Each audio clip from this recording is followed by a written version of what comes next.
सुनील तटकरेंच्या नावाची अजित पवारांकडे घोषणा, महायुतीच्या जागा वाटपाचे 28 मार्चला स्पष्ट करणार अजित पवारांची घोषणा.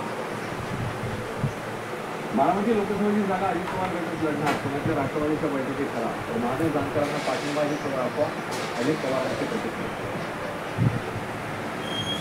शिवाजीराव आढळरावांनी फेसबुक पेजवर राष्ट्रवादी पक्षाने घड्याळाचं चिन्ह जनता हित मध्ये ताकद आढळरावांचं बुधवाक्य म्हणून शेअर केली पोस्ट.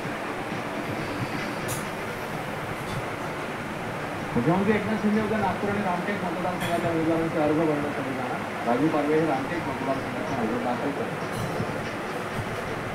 नागपूरमध्ये उद्या महायुतीचे उमेदवार नितीन गडकरी आणि राजू पारवे उमेदवारी अर्ज दाखल करणार. मुख्यमंत्री उपमुख्यमंत्र्यांच्या उपस्थितीत संविधान चौक ते जिल्हाधिकारी कार्यालयापर्यंत रॅली काढत शक्ती निदर्शन करण्यात येईल.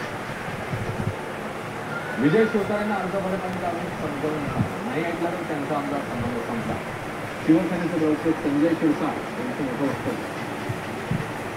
मोदींनी मला पाठिंबा जाहीर करावा, मी पाठिंबा द्यायला तयार, मला महाविकास आघाडीकडे जाणार नाही. स्वाभिमानीचे अध्यक्ष राजीव शेट्टी यांची प्रतिक्रिया. गडचिरोलीमध्ये भाजपा उमेदवार अशोक नेते यांच्या प्रचारासाठी विजय संकल्प सोहळा. यावेळी उपमुख्यमंत्री फडणवीस आणि प्रमुख नेत्यांची उपस्थिती. तर अशोक नेत्यांना विक्रमी मतांनी निवडून आणा, फडणवीसांच्या मतदारांना आवाहन. लोकसभा निवडणुकीच्या पार्श्वभूमीवर सोशल मीडियावर प्रचार करणाऱ्यांवर पोलिसांची करडी नजर. जातीय तेढ निर्माण होईल असा प्रचार न करण्याचं पोलिसांचं आवाहन. वंचितचा प्रस्ताव मान्य करण्यासाठी काँग्रेसचा पुढाकार. काँग्रेस प्रदेशाध्यक्ष नाना पटोले यांची माहिती. तर प्रकाश आंबेडकर महाविकास आघाडीबरोबर राहतील, पटोलेंचा दावा. महायुतीमध्ये अजित पवार गटाच्या वाट्याला 4 जागा घेण्याची चर्चा. शरद पवार गटाचे आमदार रोहित पवारांचं ठोस ट्विट. तर तिकीट वाटणारे आज तिकीट मागतायत रोहित पवारांचं अजित पवारांकडे.